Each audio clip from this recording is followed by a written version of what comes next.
बिस्मिल्लाहिर्रहमानिर्रहीम।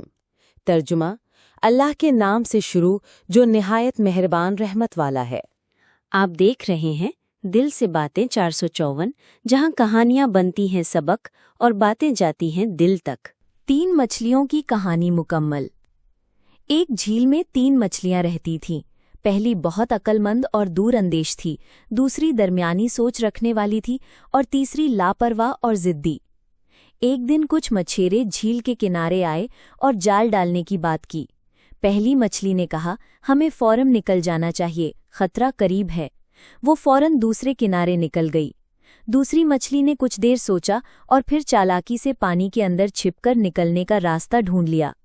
लेकिन तीसरी हंसी और कहा, ये सब ड्रामा है, कोई नुकसान नहीं होगा। मगर जब मछेरे आए और जाल डाला तो वो पकड़ी गई।